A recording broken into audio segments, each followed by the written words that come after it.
इब्न Ziyad वो बदबख्त शख्स है कि जो यजीद के हुक्म से कूफ़े का गवर्नर मुकर्रर हुआ था और इसी के हुक्म से हज़रत इमाम मुस्लिम रज़ियल्लाहु ताला अन्हु को शहीद किया गया और इसी के हुक्म से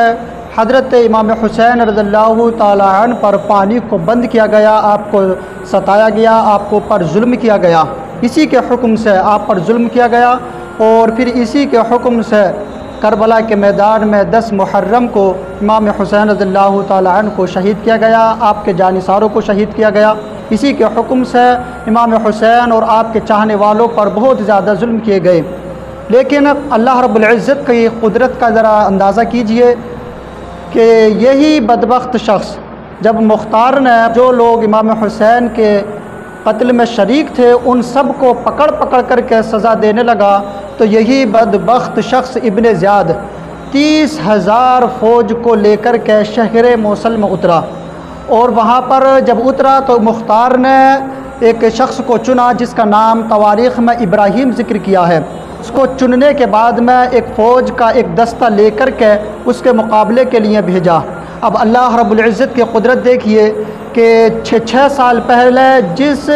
दरिया के किनारे पर जंग हुई थी, इमाम हुसैन को शहीद किया गया था, ऐन उसी दरिया के किनारे पर जगह तब्दील थी, वो करबला का मैदान था। ये शहर मोसल से तकरीबन 25 किलोमीटर के फासले पर जगह थी, लेकिन थी दरिया फ़ुरात के करीब ही। दरिया फ़ुरात के किनारे पर यही दोनों लश्कर आमने सामने हुए, यानी कि उधर से इब्न ज़ियाद का लश्कर, इधर से इब्राहीम जो मुख्तार ने भेजा था वो लश्कर आमने सामने हुए। सुबह का वक्त था, जंग शुरू हुई और शाम तक जंग जारी रही, कोई किसी पर फतह याब नहीं हुआ। जब शाम का वक्त आया और सूरज डूबने लगा, दिन ढलने लगा, तो उस वक्त इब्न ज़ियाद के फ़ौजियों ने भागना शुरू कर दिया और इब्न ज़ियाद के फ़ौजियों ने जब भागना शुरू किया तो इब्राहीम ने यह ऐलान किया कि जो भी बदबख्त हाथ आए उसको ज़िंदा न छोड़ा जाए बल्कि उसका सर कलम कर दिया जाए। उसी वक्त इब्न ज़ियाद भी मारा गया और इब्न ज़ियाद जब मारा गया तो फ़ौजियों ने इब्न ज़ियाद को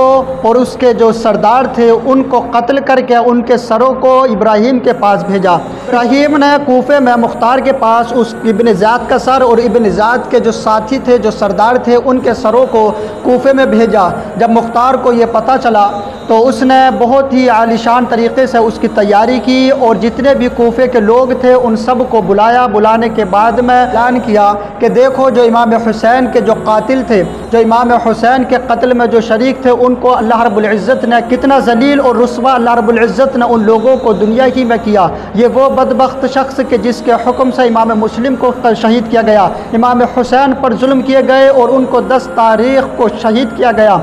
और उसने ये कहा कि जिस जगह पर आज इस बदबख्त का सर रखा हुआ है, इसी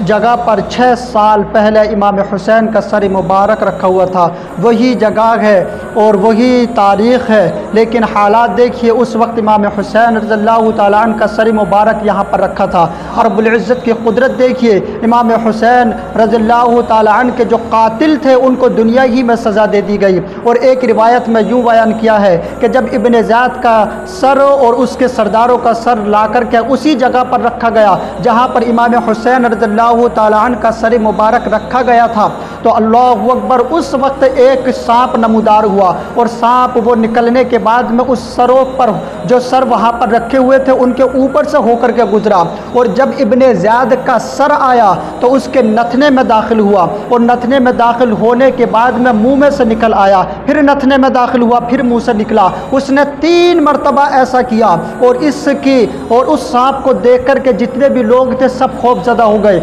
जितने भी लोग वहाँ पर मौजूद थे सब पर हैबत तारी हो गई। वो 3 मरतबा नाक में दाखिल हुआ और 3 मरतबा मुँह से निकल आया और फिर वो गायब हो गया। ये अल्लाहु अकबर, जो लोग इमाम हुसैन के कत्ल में शरीक थे और जो लोग इमाम हुसैन को शहीद करने के लिए गए थे उनको अल्लाह रब्बुल इज़्ज़त ने तरह तरह का अज़ाब दुनिया ही में दे दिया। ये इब्न ज़ियाद को अल्लाह रब्बुल इज़्ज़त ने जलील और रुस्वा दुनिया ही में किया और ये सख्तियाँ उस पर दुनिया ही में दी गई। आखिरत में तो अल्लाह रब्बुल इज़्ज़त ही बेहतर जानता है उस पर कितना बड़ा अजाब अब हो रहा है और क़यामत के दिन उस पर कितना सख्त अजाब होगा। लेकिन दुनिया ही में अल्लाह रब्बुल इज़्ज़त ने यह दिखा दिया कि जो मेरे महबूब के घर वालों से, अहले बैत से जो लोग बुग़्ज़ रखते हैं, जो हसद रखते हैं, उनका अंजाम क्या होता है। जो इमाम हुसैन से जिन लोगों ने बुग़्ज़ किया और उनके कत्ल में शरीक हुए, उनका अंजाम क्या होता है, अल्लाह रब्बुल इज़्ज़त ने दुनिया ही में उन लोगों को दिखा दिया। लिहाजा मैं ये कहना चाहता हूँ कि दुनिया में जब तक ज़िंदा रहो, अल्लाह और उसके रसूल और हुज़ूर सल्लल्लाहु अलैहि वसल्लम के जो घर वाले हैं, जो अहले बैत हैं, उनसे मोहब्बत करते हुए अपनी ज़िंदगी को गुजार दो, तो इंशाअल्लाह दुनिया भी कामयाब और आखिरत भी कामयाब हो जाएगी।